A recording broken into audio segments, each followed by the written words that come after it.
Bueno, me toca presentar a alguien a quien admiro mucho por su labor como juez, como jurista y además de eso presentar al doctor Luis Raffagelli en unas jornadas en donde se celebra el 50 aniversario de la Asociación de Magistrados y Funcionarios de la provincia del Chubut, es especialmente interesante en razón de que él es un convencido de que el asociativismo es importante para los jueces. Justamente es el fundador, impulsor y presidente de la Asociación Nacional de Jueces y Juezas Laborales, lo que demuestra que está consustanciado con los principios del asociativismo. Así que en ese sentido es muy claro que es muy natural que él esté aquí presente. Y por sobre todas las cosas, nos encontramos ante alguien que ama el derecho en general y el derecho laboral en particular, y que tiene un compromiso con los principios de esta rama del derecho, que está demostrada día a día en cada uno de sus fallos y de sus sentencias. Es decir, un juez comprometido con el derecho, pero que a su vez está comprometido con la época, digamos, que no se desliga de la situación que vivimos o que padecemos, como se quiera decir, como jueces, como funcionarios, como juezas, como funcionarias, o como sencillamente ciudadanos y ciudadanas. Entonces, me parece muy interesante escuchar aquí en nuestra provincia al doctor Luis Raffagelli. Bueno, muchas gracias, Pablo. Es un amigo, por eso dijo todo eso. Y no le agradezco las palabras, pero bueno, no es tan así. Soy uno más, un juez más que trabaja con vocación y con mucho cariño por lo que hace. Los saludo, colegas, es un gran honor para mí estar en estas jornadas. Un agradecimiento a la Asociación de Jueces Magistrados y Funcionarios del Poder Judicial de Chubut. Me han honrado con la invitación, una felicitación por este 50 aniversario. Veo que hay una actividad muy grande, que las cosas que pasan en la Argentina no solo pasan en Buenos Aires. Es más, muchas cosas importantes no pasan en Buenos Aires y muchos de los que viven en Buenos Aires no se enteran. Así que me alegra muchísimo esta actividad asociativa fuerte que tienen todos los jueces, fiscales, secretarios, secretarias, juezas, no sé cómo se dice fiscalas, eso ya es medio complicado, ¿no? Ahí estamos hablando de inclusión hoy del lenguaje y bueno, supongo que también hay colegas mujeres que son fiscales. Bueno, a ver. Hubiera sido mucho más fácil para mí hablar de un tema específico, técnico, de los tantos que hoy nos ocupan diariamente. Le hace, digo, el trabajo, quizás la vedette de todos nuestros temas. Un tema que lo vengo tratando y estudiando desde que se sancionó la 24.557. Pero he preferido reflexionar con ustedes en varios temas, yo diría contextuales, del juez de trabajo, de la jueza del trabajo. Quizás bastante ambicioso a la pretensión porque no sé cómo vamos a tener de tiempo, 45 minutos. ¿Todo el tiempo? Bueno, no, tampoco los quiero cansar. A ver, pero bueno, mi idea es la siguiente. Hacer alguna reflexión, porque el juez de trabajo, el magistrado de trabajo se ocupa de hechos del pasado, pero al mismo tiempo se ocupa de hechos del presente y ya estamos viendo que nos tenemos que empezar a preparar para hechos del post-presente. Serían del futuro. Normalmente trabajamos hechos del pasado, pero vivimos en un presente condicionado por el futuro. Entonces, eso, para nuestra cabeza, es difícil. Y es más difícil aún cuando estamos en un tiempo en el que el juez no es, como decía Montesquieu, la boca inanimada de la ley. Dichosos aquellos jueces que creen que su labor termina, ¿qué dice el artículo tal de la ley tal? ¿Listo? Lo aplico, está, ya está. No, nosotros hoy estamos en otro momento. Desde la incorporación de los tratados y del derecho internacional de derechos humanos a la Constitución, desde la reforma del Código Civil y Comercial, en su artículo 2, que da una amplitud, no solo la ley, los derechos fundamentales, los tratados internacionales, nos coloca frente a un haz de herramientas para resolver inmenso. Y como escuchaba yo ayer, lo que decía Gil Domínguez, a veces no es necesario declarar la inconstitucionalidad, sino correr esa ley y decir, para este tema, si yo tengo que proteger, elijo esta norma de mayor jerarquía. Entonces, colegas, la Constitución ni los tratados internacionales son algo decorativo, son algo operativo. Y el mundo que estamos viviendo nos coloca frontalmente, a veces, frente a realidades que nos obligan a tomar esas cuestiones. Les pongo un caso. Una semana que yo estaba tranquilo en la feria, me aparece el caso PepsiCo, donde una empresa despide 600 trabajadores y pone un cartel en la puerta de la empresa diciendo dirigirse con un 0800 de recursos humanos de la empresa. A ver, si nosotros aplicamos la ley con la visión de Montesquieu, diría ahí, bueno, 2.45, listo, que le pague la indemnización y a otra cosa. Pero despedir 600 personas sin intervención del Estado, sin prevención y sin lo que significa dejar a toda esa inmensa cantidad de gente en la calle, teniendo a mano las normas de protección del derecho al trabajo, para el juez es, como mínimo, algo muy, muy convocante para decir, esta realidad no la puedo dejar de ver. Bueno, estas y varias reflexiones del contexto del trabajo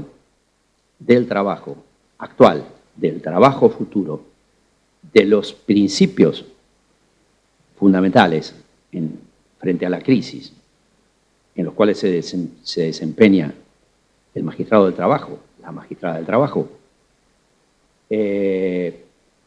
Algunas cuestiones particulares, como por ejemplo la huelga y las modificaciones que se proponen, hacen que, y parados desde la independencia esencial del juez, me convocan a mí a hacer algunas reflexiones que trataré de ir sintetizando y obviamente No voy a entrar en profundidad porque el tiempo no va a dar en cada uno de esos temas, pero solamente los voy a mencionar que a mí me preocupan y compartirlos con ustedes.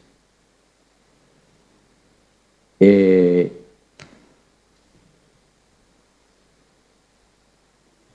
año que viene se cumplen 100 años de la OIT, del nacimiento de la OIT. Ustedes imagínense que la OIT,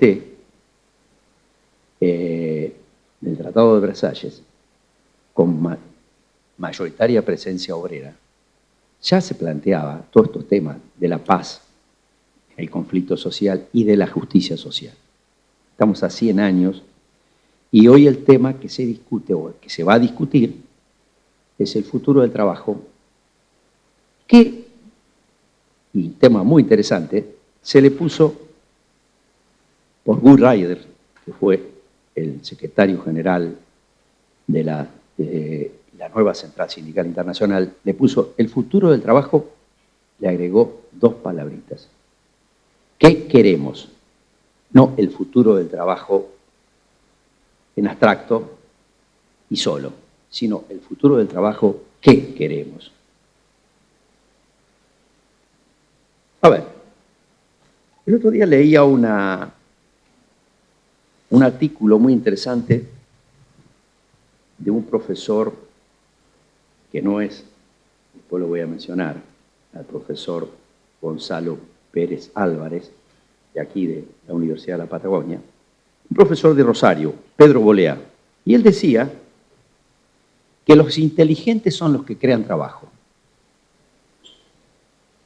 Los otros son astutos, porque las sociedades se vinculan con el trabajo, y entonces lo importante es crear trabajo, y el derecho del trabajo se ocupa del trabajo. Y los jueces del trabajo nos ocupamos de los conflictos que se generan con el trabajo y con las regulaciones sobre el trabajo. Ahora, claro, estamos en una situación en la cual el capital y su composición orgánica es innominada. ¿Qué significa eso? Que los sindicatos no saben a veces con quién negociar y a quién reclamar. Hacen concentraciones frente a los fondos de inversión.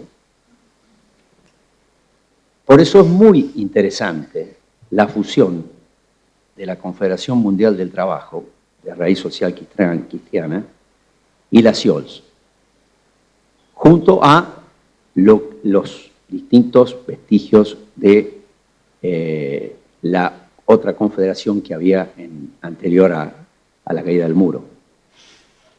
Eso generó una organización internacional de 180 millones de afiliados. Imagínense, qué inteligencia la de Guy Ryder, un sindicalista inglés, que promovió esa medida para poder negociar en condiciones medianamente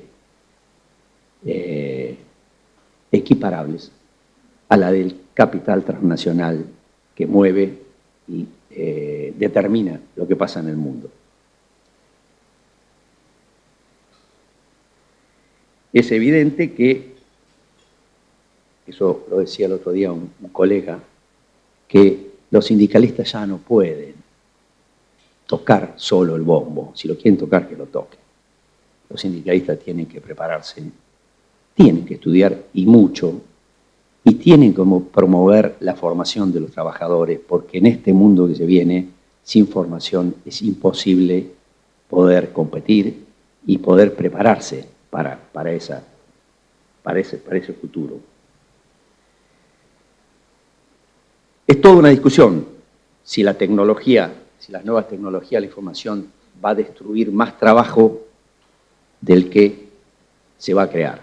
Lo cierto es que el que se va a crear requiere, sí, una preparación que no sirve con lo que ofrecía el Fordismo, que era la producción en serie, o la organización científica del trabajo, que era el Taylorismo. Estamos en la cuarta revolución tecnológica acá ya sé que ayer se habló de la inteligencia artificial. El derecho del trabajo, lo han dicho varios juristas franceses, se está uberizando. Se habla del contrato hora cero, borra las diferencias entre el ocio y el trabajo, y hay como una ilusión en los jóvenes que se incorporan al trabajo de un start-up permanente. Y yo le digo, ustedes pensarán, ¿y por qué nos habla de estas cosas si nosotros tenemos otro problema? Tenemos el accidente, tenemos el despido. Es que miren, yo hice en la maestría, en una maestría que hice un trabajo sobre los expedientes judiciales en La Matanza, porque fui juez del Departamento Judicial de La Matanza durante 4 años, lo que es la precarización del trabajo por el desempleo a fines de los 90. Y las cifras que me arrojaron fueron tremendas y tremendamente significativas. Es decir, el juez ve estos fenómenos. Todos los jueces ven los cambios.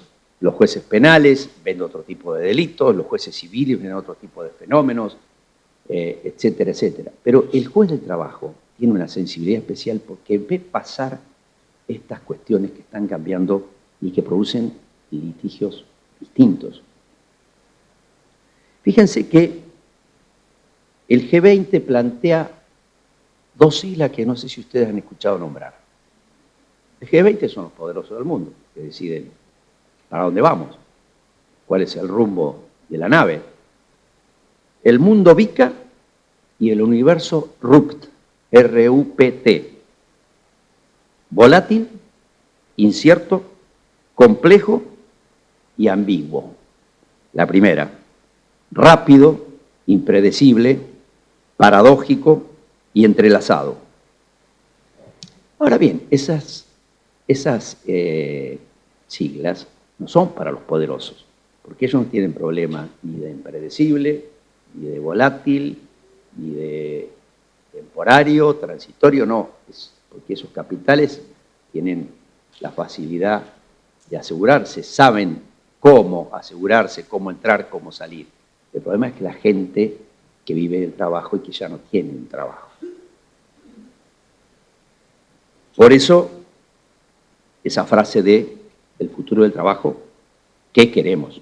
Acuérdense, el futuro del trabajo en abstracto no, el futuro del trabajo, ¿qué queremos? Y los jueces del trabajo, los juristas, los profesores de trabajo y los jóvenes que se incorporan a esta disciplina, tenemos que empezar a pensar en esas dimensiones.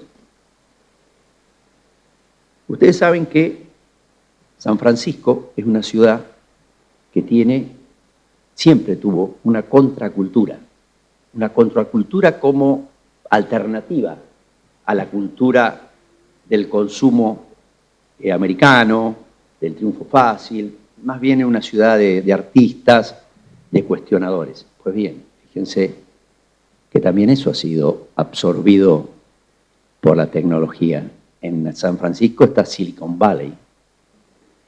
Y el problema es que ya hay voces de la conciencia contra lo que está produciendo Silicon Valley.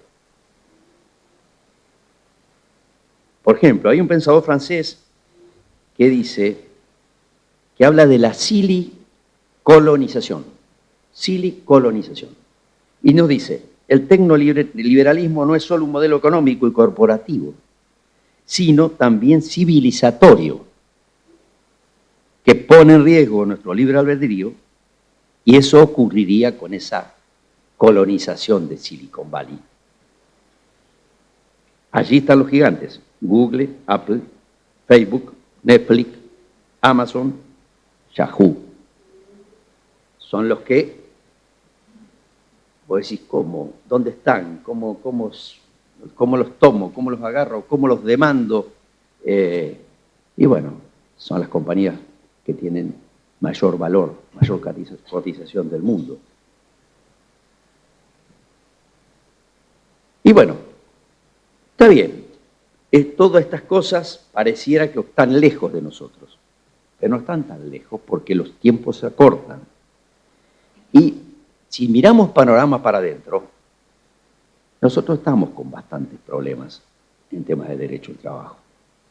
Porque mientras Colombia, que es un lugar muy complicado en respeto a los derechos humanos y sociales, ha creado el Ministerio de Trabajo en 2011, Paraguay creó el Ministerio de Trabajo en 2011, nosotros degradamos el Ministerio de Trabajo a Secretaría de Trabajo, que es un estadio previo a 1945.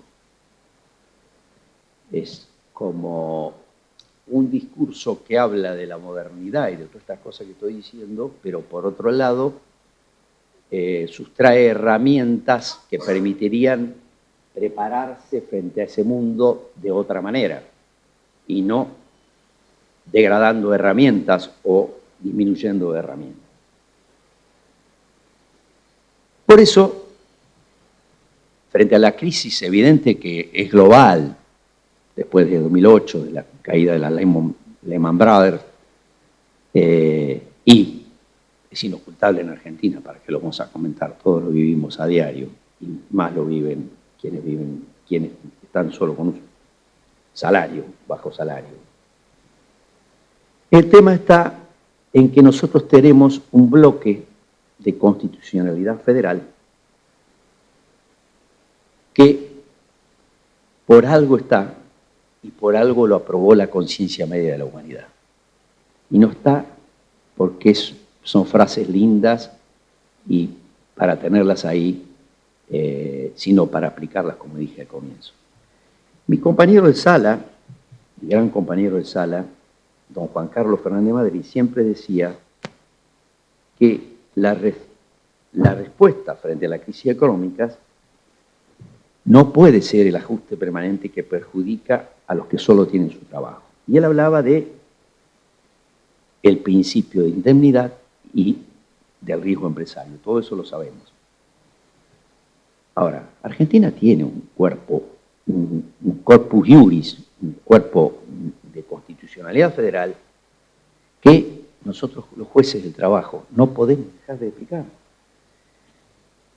Tenemos, obviamente, el principio protectorio del 14 bis, tenemos la Carta de la OEA, 45, tenemos el principio de progresividad del artículo 26 de la Convención Americana, Pacto de San José de Costa Rica, el artículo 2.1, 6 y 7 del PIDES, tenemos la jurisprudencia de la Corte Interamericana.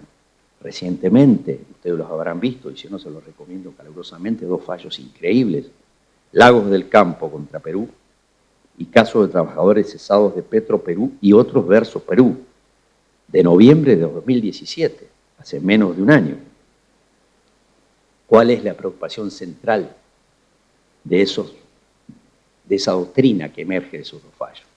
La estabilidad en el trabajo de las personas es uno, y el otro, el derecho a la opinión de las personas que ahí trabajan.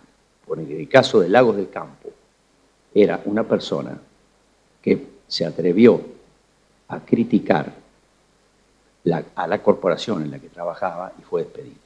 La Corte, luego de varios años de litigio, lamentablemente la Corte Interamericana, yo he estado en una audiencia en la Corte Interamericana y es una labor extraordinaria, pero no tiene medios.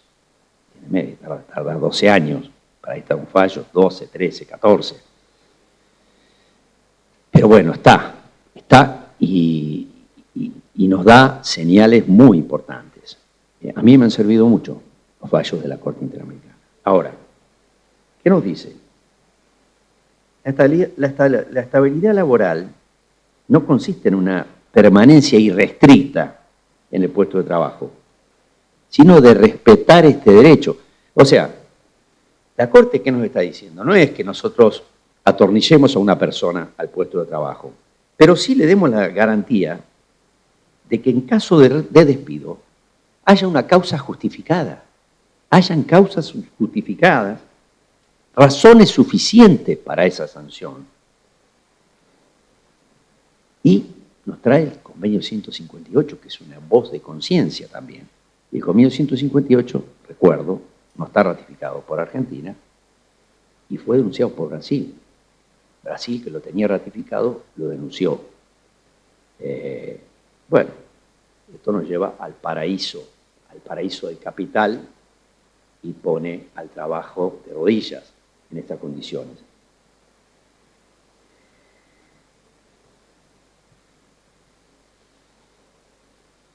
Podría decir mucho más sobre esto, pero voy a ir avanzando. Y quiero hacer algunas reflexiones sobre la huelga. Porque pienso que la libertad sindical, en mi criterio, es el principio fundamental de todos los que determinan los demás derechos, de los que se derivan los demás derechos. Sin libertad sindical es imposible cualquier otro derecho. Y en lo que a nosotros nos atañe, la justicia del trabajo es fundamental.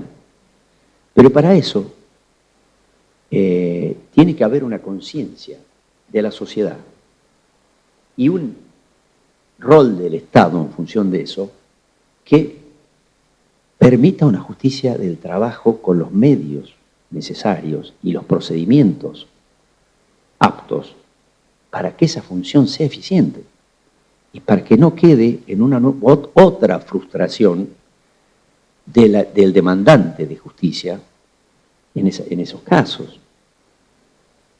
A ver, es un tema actual. Lula, en Brasilia, hizo un nuevo edificio inteligente para el Superior Tribunal de Trabajo de Brasil, que tiene 24 jueces. O sea, dio una señal concreta, un hombre que viene del mundo del trabajo, de que la justicia del trabajo es importante. Y si es importante, las personas que trabajan también tienen que ser dignas. Ustedes tienen graves problemas y han tenido y lo siguen teniendo, ojalá los solucionen pronto aquí en Chubut.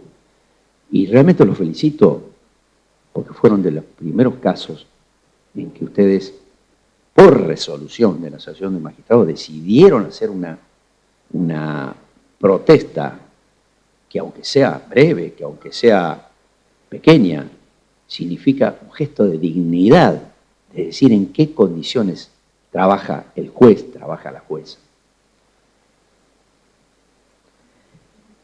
Entonces, fíjense que frente a los ataques que se reciben, estas nociones fundamentales, cuando se dice la justicia del trabajo está involucrada en la industria del juicio o está involucrada en una mafia laboral, no es una frase de pacotilla solamente. Tiene un contenido ideológico. Es decir, lamentablemente se emparenta con cosas muy tristes de la historia del continente. Pinochet liquidó la justicia del trabajo.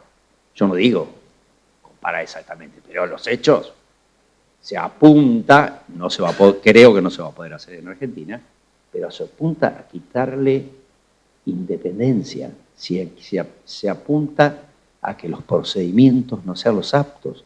En provincia de Buenos Aires, un procedimiento histórico, moderno, casi revolucionario, hoy se lo está intentando con una fachada de actualización sin plata, dejarlo sin efecto, sin presupuesto. Entonces, ¿qué pasa con la huelga? La huelga sabemos que es una historia de progreso y de regreso en la historia, obviamente. La huelga no está legislada en ningún convenio de la OIT, pero sabemos que eso tiene su explicación. ¿Por qué no está en ningún convenio de la OIT? Implícitamente se deriva del convenio 87. ¿Por qué no está legislada en ningún convenio? Porque primero el gran capital se opone. Y si la aceptara regularla, lo haría de tal manera que desvirtuaría el derecho. Entonces a los sindicatos tampoco le conviene una redacción rígida del derecho de huelga que en definitiva neutralice los efectos mismos de lo que Calamandrei decía algo socialmente útil, porque Calamandrei pasó en esas épocas, digamos, lo que era la huelga delito, la huelga tolerancia y la huelga regulación. Es decir, si la huelga regulación es socialmente útil porque permite que un sector tan importante de la sociedad pueda expresarse, criticar y de esa manera avanzar. El derecho al trabajo no avanza por las leyes, el derecho al trabajo avanza por los movimientos que producen los trabajadores, que han producido en la historia los trabajadores, y las regulaciones de los propios convenios colectivos de trabajo, y de ahí a la ley. Es así. Ahora, les quiero comentar dos cosas que para mí son de extraordinario interés. Se hace como un antagonismo entre el derecho al trabajo y el derecho a la huelga. Y sabemos que esto no es así, porque la huelga nunca extingue el contrato de trabajo, todos lo sabemos. La huelga lo suspende. Entonces, cuando se intenta hacer esa equiparación, en realidad, lo que se intenta hacer, es decir, el derecho al trabajo es el reverso de la libertad de empresa. El derecho al trabajo, si vos querés trabajar, no podés hacer huelga. Se coloca en ese plano. Y ahí viene la cuestión de lo que los españoles hablan el esquirolaje, el esquirol. ¿Cuándo se puede reemplazar a un huelguista? A ver, ¿se puede reemplazar con trabajadores no huelguistas de la empresa? No. Pero parece que esto también ha ido involucionando. Y fíjense que se dice, estaría prohibido, hay consenso que está prohibido el esquirolaje externo, traer de afuera reemplazantes, ya hay menos resistencia a aceptar el esquirolaje interno, los que pueden hacer, los que están en otros trabajos, pero pueden llegar a ocupar los trabajos de los que están en huelga, y los que no hacen huelga, con esta idea de que el derecho al trabajo es tan importante como el derecho de huelga. Y hay otra cuestión muy preocupante, que es el esquirolaje tecnológico. En España había una huelga de la televisión Madrid y la empresa, utilizando medios tecnológicos, pasa a un partido de fútbol, con lo cual prácticamente neutraliza la huelga. Esto motiva un amparo del sindicato que llega al TCE, el Tribunal Constitucional Español. ¿Qué dijo el tribunal?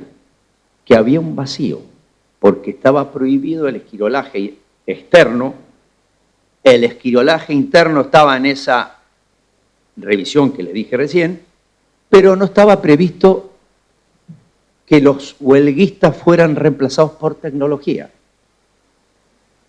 Imagínense, con el avance tecnológico, imagínense, no con la segunda revolución, que es la inteligencia artificial, con la primera, el reemplazo. Y esos problemas nos pueden venir a nosotros. ¿Y cómo vamos a resolver?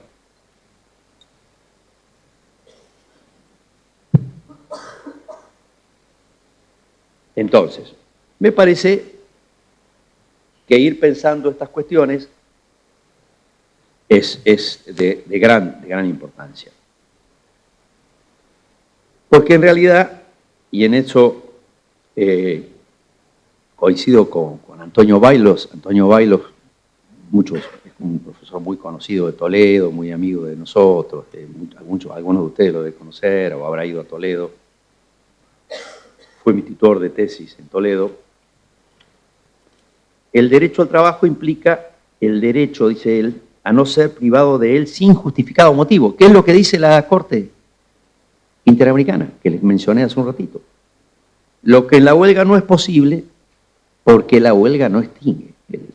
Entonces no podés venir a reemplazar a quien no se fue, sino el que está queriendo estar de distintas condiciones. Y esto nos lleva también a una pequeña reflexión en lo que es la huelga, porque la huelga en la historia ha sido motivo de criminalización. Y no solo, la ley penal francesa lo establecía en 1810. Nosotros lo tuvimos durante la dictadura, se prohibía la huelga. El caso Conti-Confort de la Sala Sexta de Caponfila fue muy sintomático. Se secuestró a Conti, que era un delegado, y se le mandó un telegrama para que venga a trabajar, lo despidieron, y después le justificaron a la empresa el despido porque decía, bueno, ¿me está pasando un minuto? ¿No? Ah, bien, me estaba asustando. Y después le mandaron el telegrama y después con el tiempo le justificaron porque decía, no, la empresa no tiene nada que ver. Y resulta que los comandos que secuestraban estaban dentro de la empresa, Ford. Nosotros tenemos un caso ahora de nuestra sala, en realidad de la sala quinta, se llama Ingenieros Contechín, que vamos a ver qué hace la Corte. Es un delegado que fue secuestrado, fue llamado, estaba trabajando y fue llamado desde te buscan en la puerta de la empresa. Los que lo buscaban eran los muchachos de la pesada, se lo llevaron, levantaron a la mujer, desaparecieron los dos.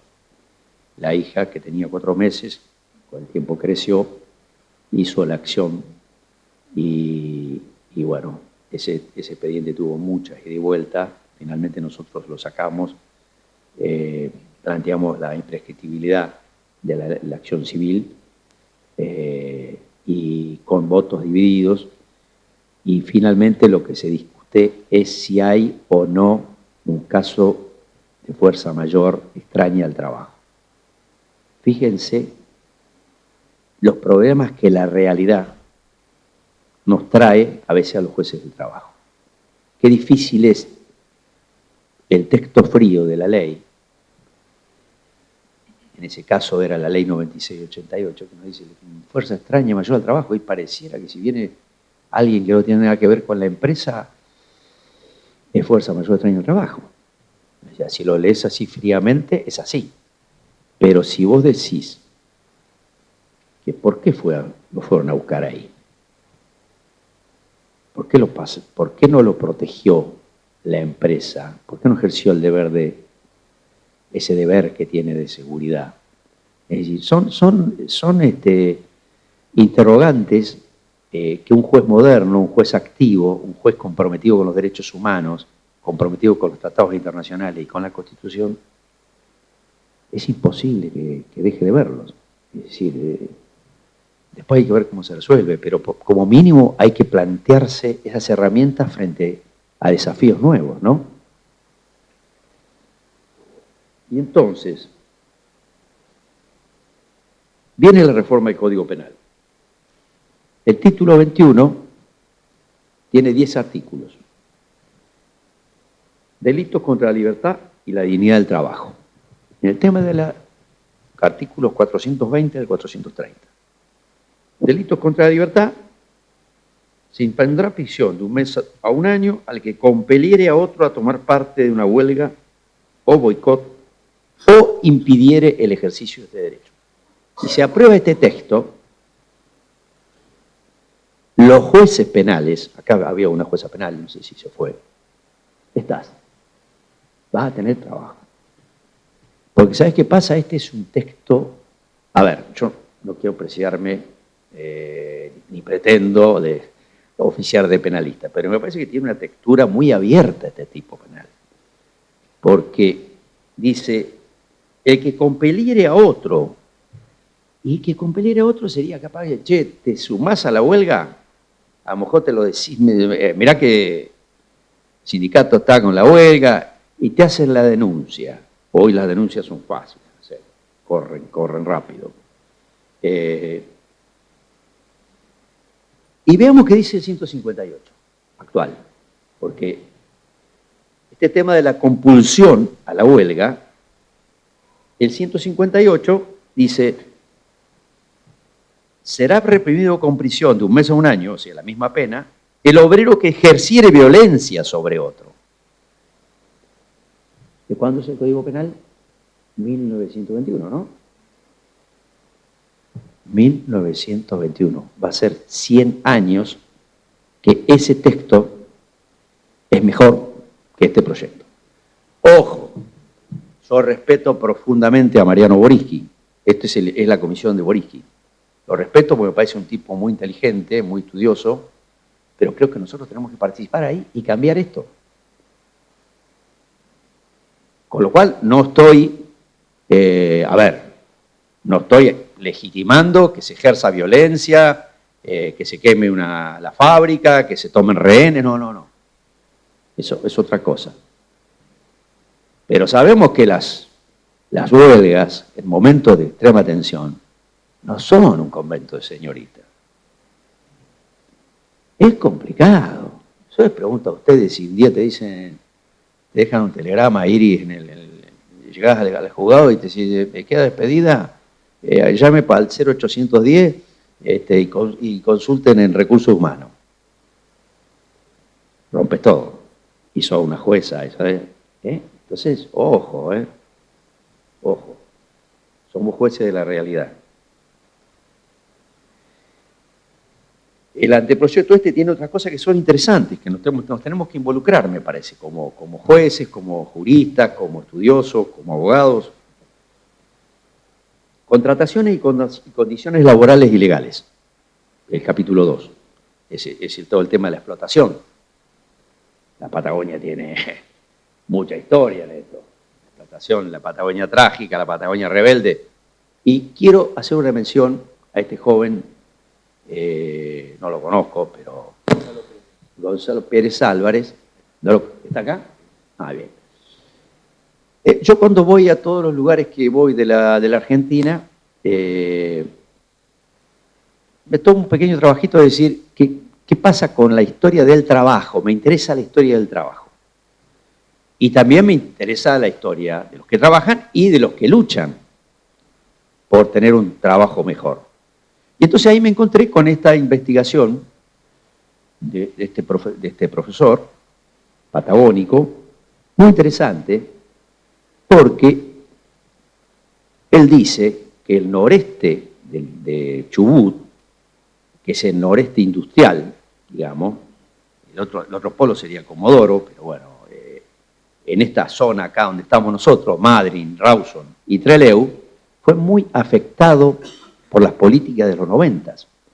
Y esos cambios económicos generaron hechos de rebelión, así lo menciona él. Generaron hechos de rebelión y está muy interesante, muy bien estudiado, porque está analizado quién llevaba adelante las medidas, si los sindicatos, si las organizaciones sociales, si eran huelgas propiamente dichas, si eran ocupaciones, si eran marchas callejeras, en fin, un trabajo interesante para los patagónicos, digno de ser leído. Y les decía, el capítulo 3, acoso laboral, muy interesante trabajar ese tema, y el otro, delitos cometidos en el marco de la ley de riesgo del trabajo.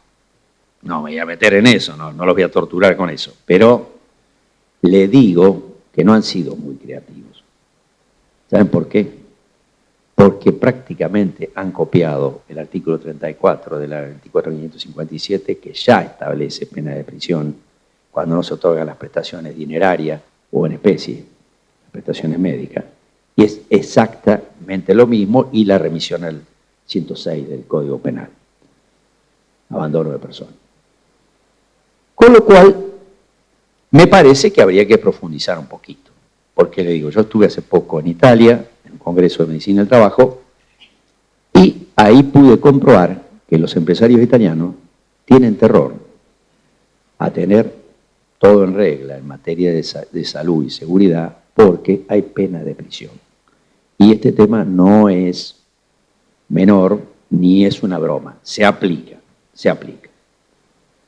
Bueno, vamos a acelerar un poquito. En una parte de mi trabajo, y voy yendo al punto, hablo también de las reformas laborales importadas que no nos ayudan y las internas tampoco. Las reformas laborales internas tampoco nos ayudan. No nos ayudan al juez del trabajo, pero al mismo tiempo nos interpelan, porque no nos ayudan porque complejiza la labor, porque estamos permanentemente sufriendo cambios legislativos. Pero por otro lado tenemos ese corpus iuris que les hablaba, que es permanente y que nosotros lo tenemos a mano. ¿Qué hacemos? ¿Aplicamos esas leyes que desmejoran? O decimos, no, esta ley no la aplico, tengo estas convenciones, estos pactos y estos fallos. Después voy a contar una anécdota de la Corte Interamericana. Nosotros el año pasado, ANJUT hizo un congreso en Santiago del Estero y hubo un panel muy interesante que se llamó Neoflexibilidad legislativa, convencional y jurisprudencial en la Argentina actual. Ahí estuvo un juez cordobés, Ricardo Seco, estuvo César Arese, Laura Soaje, varios colegas muy capaces, y coincidieron en que ese estado de neoflexibilidad afecta el principio protectorio. Todo esto que hemos estado hablando, ¿no? Voy a ir muy rápido en esto.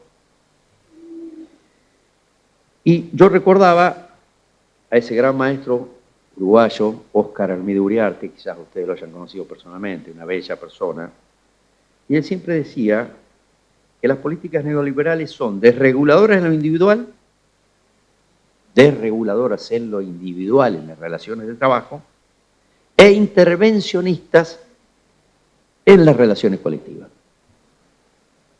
No son tan liberales.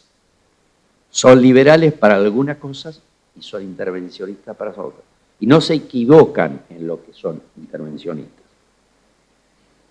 Porque son intervencionistas, particularmente en la negociación colectiva y en lo que tiene que ver con la organización sindical. Entonces, las re-regulaciones son peyorativas. No es que se desregula y se deja total libertad. Se desregula y se re-regula peyorativamente.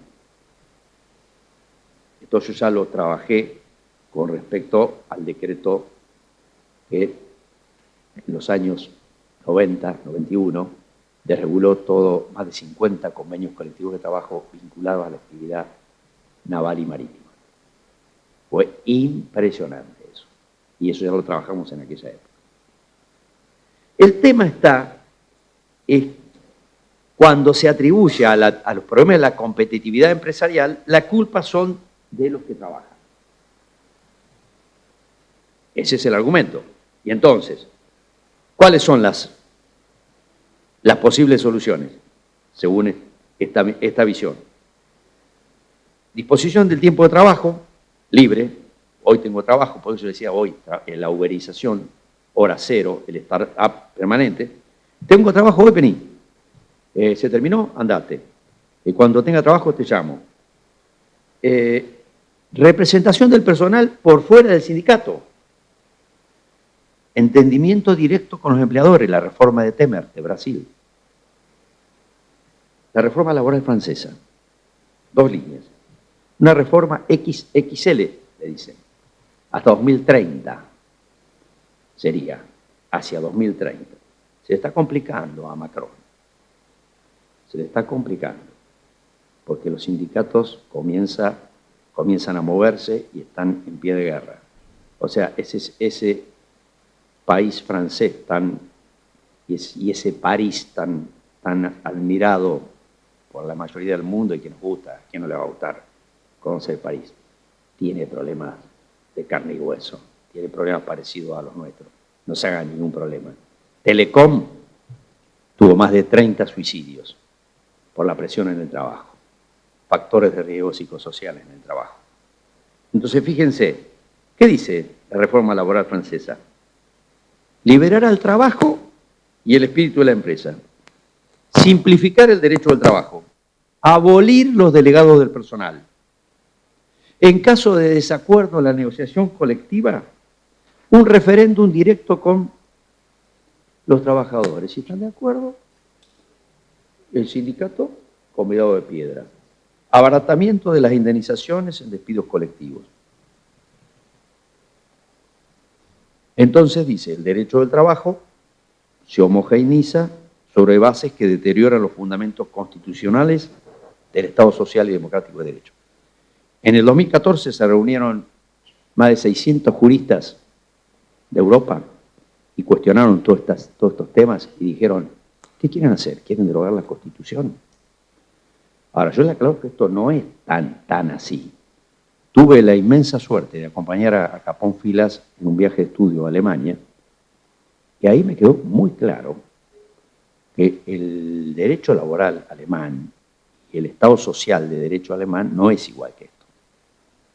Ha sufrido embates, pero no es exactamente igual, porque la presencia del sindicato y la negociación colectiva, la autonomía colectiva, no se discute. Es más, ellos nos decían, necesitamos a un sindicato fuerte como interlocutor y al mismo tiempo con salario fuerte para el mercado interno, pero también con una producción calificada, porque somos jugadores fuertes, exportadores en el mundo que vivimos. Y no podemos tener trabajadores mal pagos y sin sindicato. Y fíjense, lo que estábamos hablando de la flexibilidad o neoflexibilidad que se da en las leyes, que se da en el tema convencional, las negociaciones colectivas que están existiendo a la baja. Aquí en la región lo hemos visto con los petroleros, lo de Vaca Muerta, la industria láctea, los sindicatos de mecánicos, tuvieron que desmejorar su convención colectiva para mantener puestos de trabajo. Es decir, tuvieron que retroceder. Y frente a eso, tenemos la jurisprudencia. Dos líneas sobre esto. Nosotros veníamos acostumbrados de un sendero evolutivo. Yo digo, estoy refiriéndome solo al tema de estabilidad laboral. De Bisotti a Álvarez con Cencosud hay una manifiesta evolución en el cual el principio de estabilidad, según Rolando Cialdino, el autor intelectual de estos fallos, tiene prioridad sobre la libertad de trabajo y el derecho de la empresa. Esto pareciera que está cambiando bastante y sobre todo algunas señales preocupantes que se dan. Ustedes saben que nosotros tenemos un sistema de presunciones legales que se utilizan para equiparar la desigual situación de inicio de las partes, y lo estamos viendo con el artículo 23 de la Ley de Contrato de Trabajo. Cairone con el Hospital Italiano, Pastore con el Hospital Italiano y últimamente el caso Rica contra Hospital Alemán. Preocupante porque manda una señal a la Corte respecto que no solo hay que probar tareas, servicios, trabajos, sino que además hay que probar que son en relación de dependencia. Cambia la carga probatoria, cambia la inversión de la carga probatoria. ¿Y qué no decir de Orellano? ¿Qué no decir de Espósito, que son los casos de estrella del 7 de junio de 2016? Espósito, un fallo originario de nuestra sala, donde allí se produjo un lobby fuertísimo de las RT que generó un cambio, una transferencia de ingresos increíble en el cálculo de las indemnizaciones, ustedes lo saben todos, y bueno, así estamos. Y Orellano manda un mensaje preocupante de disciplinamiento, porque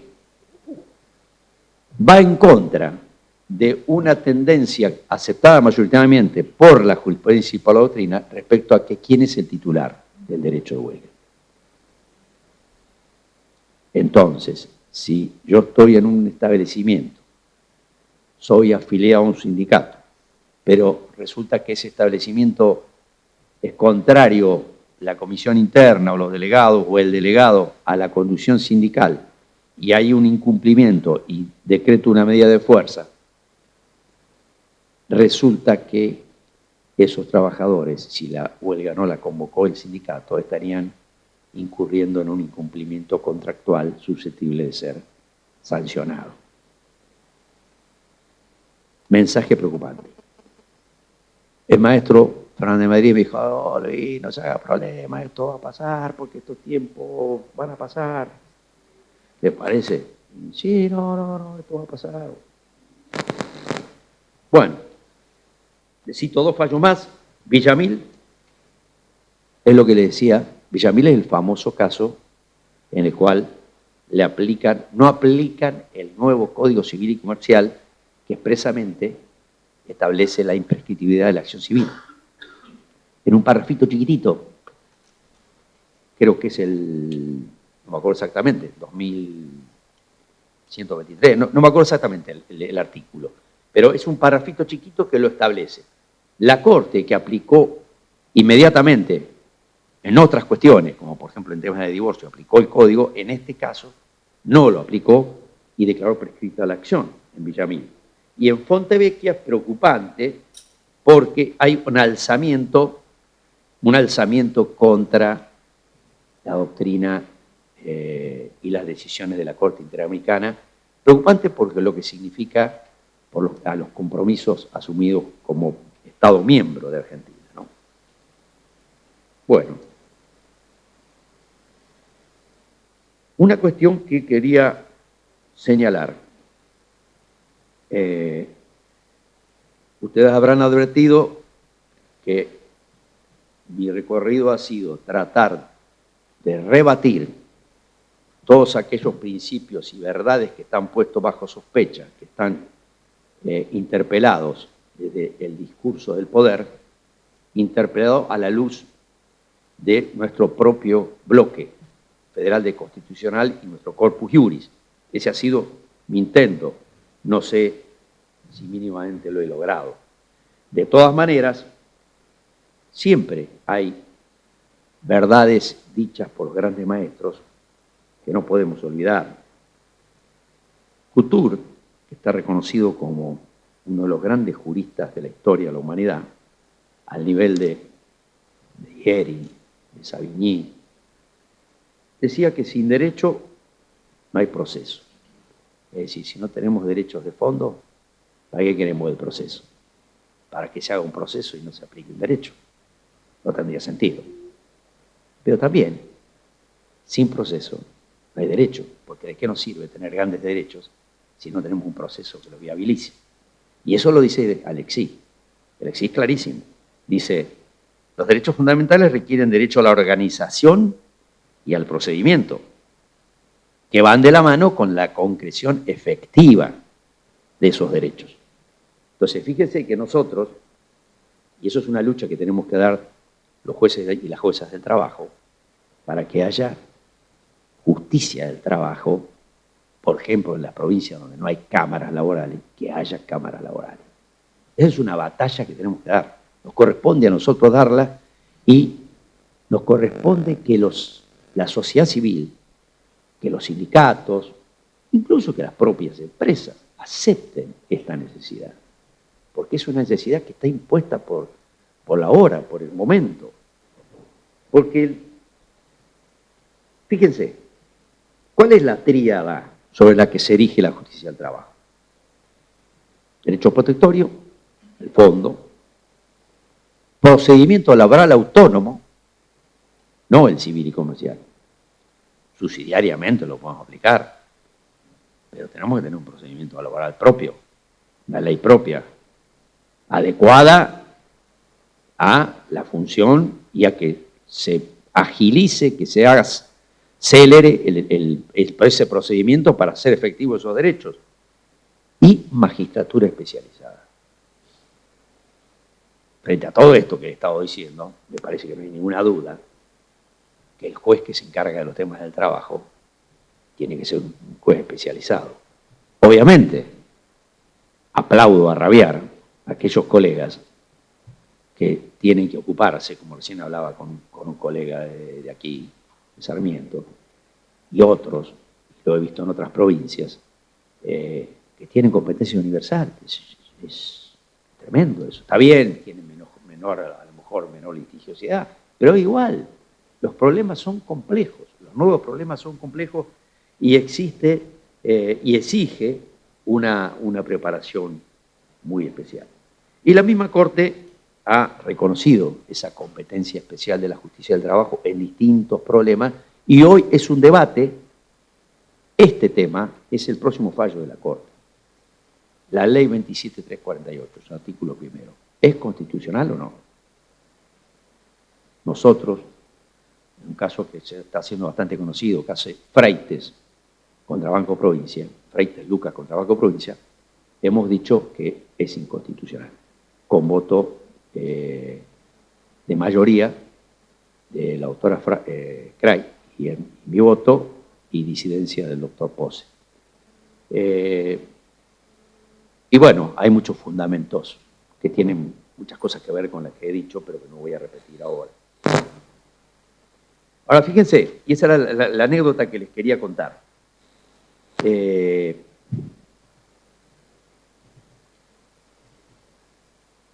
el 2013, 2014, fuimos a San José de Costa Rica a ver una audiencia, asistir a una audiencia donde se juzgaba, era una demanda contra el Estado de Ecuador, donde el gobierno de Ecuador había, a partir de la reforma constitucional en ese país, había despedido a los miembros anteriores de la Corte de Ecuador. Y fue, obviamente, un debate muy interesante porque, por ejemplo, ahí pudimos ver que los peritos no son solo peritos técnicos. Por ejemplo, había peritos expertos en derecho constitucional que opinaban hasta qué punto una reforma constitucional y cómo está el tema de la estabilidad de los jueces. Bueno, fue muy interesante ese debate y después de eso hubo un seminario sobre derechos humanos y nosotros participamos y había un funcionario de Naciones Unidas del Consejo Económico Social, que es el órgano que interpreta el PIDESC, Pacto Internacional de Derechos Económicos, Sociales y Culturales. Entonces nosotros dimos alguna opinión y en un momento dado me llama esta persona, me dice, ¿usted de Argentina? Sí. Ah, mire, tome esta resolución, fíjese, léala. La leo y era un llamado de atención al gobierno argentino porque dice que los jueces argentinos, ellos no saben si los jueces argentinos aplican el PIDESC. Porque el gobierno no lo informa. Bueno, llego a la Argentina, hice un artículo con eso, pero lo más importante fue que Fernández Madrid tenía un caso de discriminación, un tema de orientación sexual. Tema de discriminación por orientación sexual, un extraordinario fallo de Fernández Madrid. Entonces le digo, Juan Carlos, ¿no le parece que tendríamos que este fallo que ha hecho usted, que es tan extraordinario, mandarlo al Ministerio de Justicia y al Ministerio de Relaciones Exteriores con la carga de que informen a las Naciones Unidas de que en este fallo se está aplicando el PIDESC?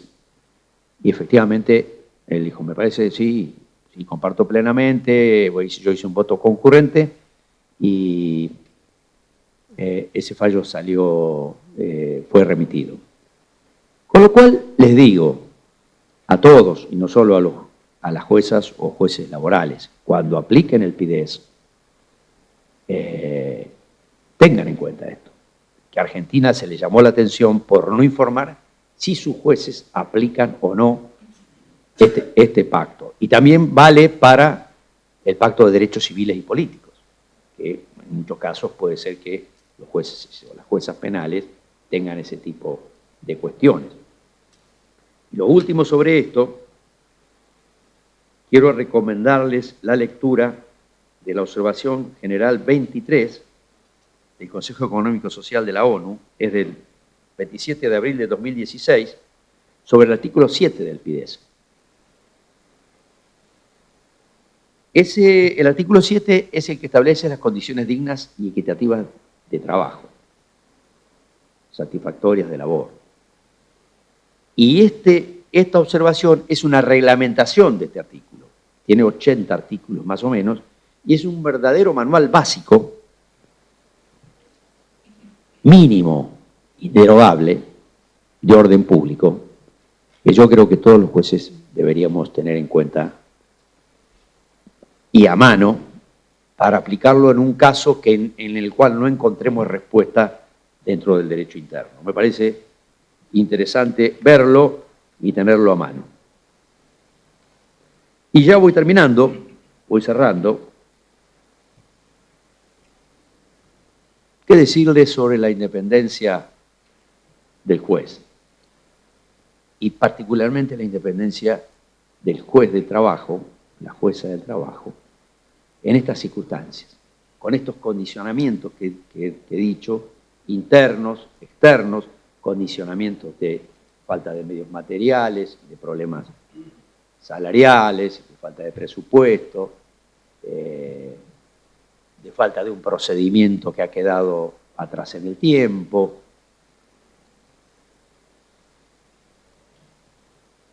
Hubo un juez muy sabio de la Corte de Israel, Aarón Barak.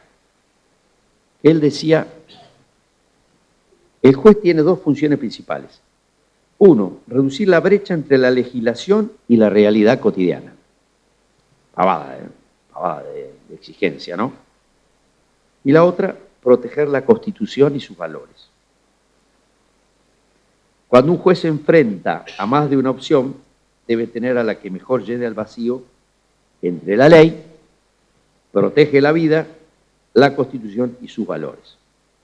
Y la propia Convención Americana, el Pacto de San José de Costa Rica, el artículo 8, le garantiza a cualquier persona un juez natural, independiente e imparcial. Siempre recuerdo que Capón Pilas decía, ¿desde dónde juzga el juez? Desde los derechos humanos.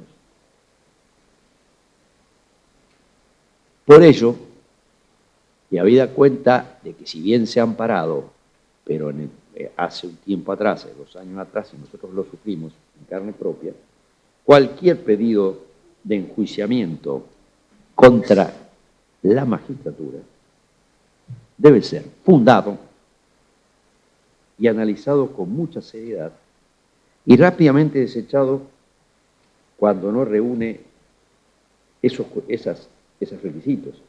El poder de enjuiciamiento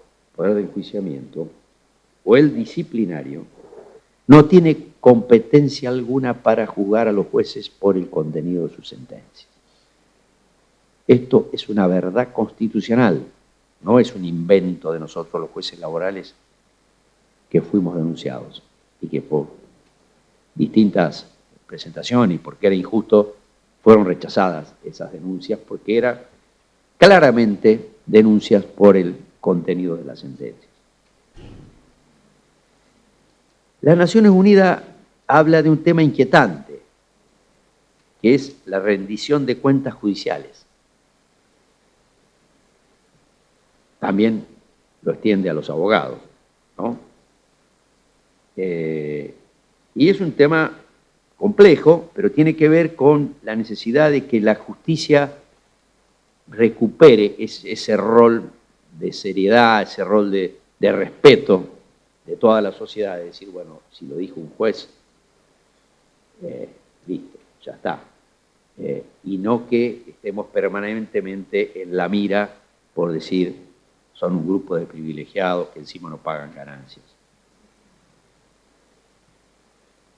Mónica Pinto, que fue decana de la Facultad de Derecho de la UBA, también fue relatora especial en estos temas, independencia de los magistrados, en la ONU, hasta 2016. Y ella decía que hay que seguir trabajando por el acceso a la justicia. Me parece que esto es un tema, el acceso a la justicia es un tema de tanta densidad, de tanto contenido, que es impresionante, y tenerlo en cuenta en cada causa. El objetivo del desarrollo sostenible, la independencia, dice, y la situación de los fiscales, la integridad y responsabilidad del Poder Judicial. Y después se ocupa de, también se ocupa de los casos de los abogados, la persecución contra la profesión de abogado por poderes fácticos, en distintas situaciones que se dan en distintas experiencias y países de América Latina, ¿no? Pero que es un tema también preocupante. La independencia del juez es inmanente al Estado social y constitucional de derecho. La independencia del Poder Judicial, dice Fernández de Madrid, es el tema central de la justicia. El compromiso del juez es la obtención de la verdad y la justicia. Ese es nuestro compromiso. Calamandrei decía, se darán cuenta que es uno de mis autores preferidos, y ¿sabe por qué es uno de mis autores preferidos? Porque Calamandrei fue un gran procesalista. Y a veces uno, cuando estudia en la facultad, dice, oh, qué pesado es el procedimiento. Y sin embargo, yo le diría que por más que seamos fanáticos de los principios, de los derechos, de los valores, tenemos que ser fanáticos de los procedimientos que permitan aplicarlos, ¿no? Y eso es comprender que un tipo como Calamandrei, que fue perseguido por el fascismo, que estuvo preso, que fue amigo de Gramsci, íntimo amigo de Gramsci, haya sido un gran procesalista. Algo que ver tenía con esto, ¿no? Y termino con otro de mis preferidos, que es Couture. Y Couture decía, de la dignidad del juez dependerá la dignidad del derecho. El día que los jueces tienen miedo, ningún ciudadano puede dormir tranquilo. La sentencia valdrá lo que valgan los hombres que la dicten. Muchas gracias por el aguante.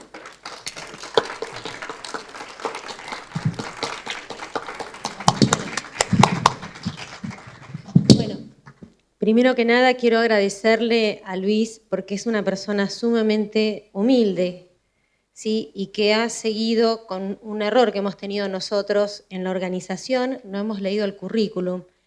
Y realmente le voy a pedir sí a Paulo porque quiero que sepan, y él nos ha como si no hubiera pasado, continuó y empezó con esta exposición, así que disculpas y Paulo te voy a pedir por favor, para todos, para conocer y eso que este es muy abreviado, ¿sí? Pero bueno, todo lo que tiene y disculpas. Bueno, si este es el abreviado, ejerció la profesión en causas laborales, individuales y colectivas en todo el país, particularmente en la provincia de Buenos Aires. Fue designado juez de trabajo por concurso público en la provincia de Buenos Aires en diciembre de 2000 en tribunales colegiados. En febrero de 2011 juró como juez de Cámara Nacional de Apelaciones. Es un tribunal que tiene 10 salas y competencia originaria, no solo en conflictos individuales de trabajo, sino en conflicto de derecho sindical. Y bueno, y toda la competencia que ustedes conocen. Tiene una maestría en Ciencias Sociales del Trabajo de la UBA, con tesis sobre la precarización del trabajo, expresada en las causas judiciales en tiempo de crisis. Especialización en constitucionalismo del Estado Social, es profesor de la Universidad Nacional de La Matanza, docente de la Escuela de Justicia de la Nación sobre doctrina judicial de la Corte Suprema y Derecho Colectivo de Trabajo, Participa habitualmente como ponente en jornadas nacionales e internacionales sobre el tema de derechos del trabajo y derechos humanos. Publicó numerosos trabajos, artículos y libros de la especialidad. Cofundador de la Asociación Latinoamericana de Jueces del Trabajo y es miembro de su consejo directivo. Y estoy resumiendo, por supuesto. Preside actualmente la Asociación Nacional de Jueces y Juezas del Trabajo, ANJUT de Argentina, como ya les mencioné. Tiene el premio al reconocimiento por su labor en el ámbito del derecho laboral, otorgado por el Colegio de Abogados de La Matanza. Miembro del Consejo Académico de la revista Temas del Derecho Laboral. Miembro del Comité Científico de la Red Latinoamericana de Estudios e Investigaciones sobre riesgos psicosociales en el trabajo. Dirige la Revista Nacional de Justicia del Trabajo y últimamente intervino en la obra Trabajos y Derechos de Editora Platense Argentina, dirigido por Mercedes Meck, 2014, y sigue. La verdad que agradecemos mucho a Luis Raffagelli la presencia de ustedes y podemos hacerte algunas preguntas y opiniones. No, por supuesto que es así. Yo personalmente agradezco también al doctor Gonzalo Pérez Álvarez que se haya acercado acá, siendo que estamos tratando temas que no son de su incumbencia. Y bueno, y por supuesto a todos ustedes. Escucho si alguien quiere opinar o preguntar o decir algo. Quedaron planchados, dice. Dice Luis. Bueno. Es muy tarde, está bien. Tienen hambre. Bueno, entonces le entregamos para finalizar esta charla el certificado de su participación que conlleva todo el agradecimiento de la asociación hacia este eximio jurista y juez y amigo.